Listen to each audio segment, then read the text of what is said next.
অভিনেত্রী পরিমণি আবারও talk of the country. শনিবার থেকে নতুন করে আলোচনায় এসেছেন তিনি।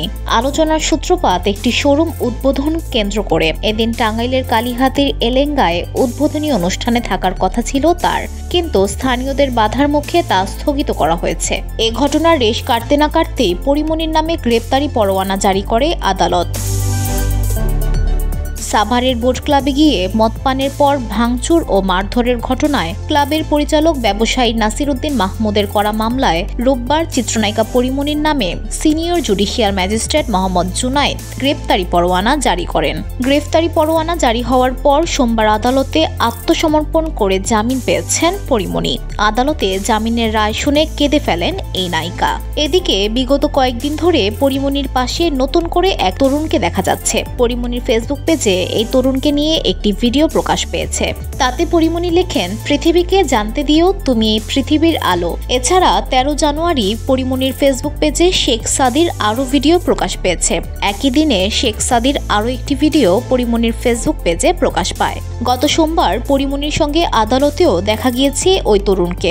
এবার জানা গেল আদালতে পরিমণির জামিনদারও হয়েছেন তিনি। তরুণ ছবি জঙ্গনের বেশ পরিচিত মুখ।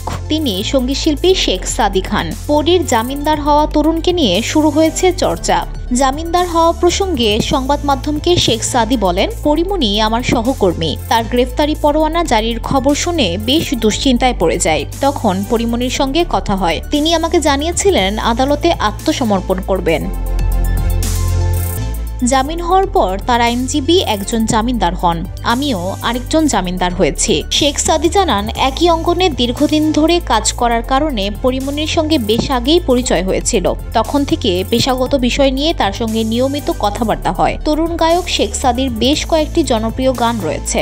ইউটিউবে এসব গানের ভিউ কোটি পার করেছে। শেখ সাদির জামিনদার হওয়া প্রসঙ্গে চিত্রনায়িকা পরিমণি গণমাধ্যমকে বলেন, হঠাৎ করে আমি ভীষণ অসুস্থ হয়ে পড়েছিলাম বলে আদালতে যেতে পারিনি। যখন শুনলাম আমার বিরুদ্ধে গ্রেপ্তারি পরোয়ানা জারি হয়েছে, খবরটি যখন গণমাধ্যমে প্রকাশ পেয়েছে, তখন আমার শুভাকাঙ্ক্ষী ও শুভানুধ্যায়ীরা আমার সঙ্গে যোগাযোগ করেন। এমন পরিস্থিতিতে আমার বন্ধু বান্ধবেরাও আমাকে সাহস জুগিয়েছে। শেখ সাদিও আমার সহকর্মী। গতকাল আদালতে শুনানির সময় সে ছিল।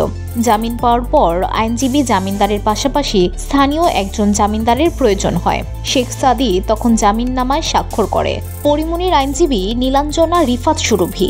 শেখ সাদি ছাড়া পরিমণির আরেকজন জামিনদার তিনি। নীলাঞ্জনা রিফাত বলেন, আদালতের জামিন আদেশের পর পরিমণি জামিননামা লেখা হয়। আমি জামিনদার হয়েছি। আরেকজন জামিনদার হয়েছেন শেখ সাদি। জামিননামাটি আদালতে জমাও দিয়েছি। VOD Bangla news desk.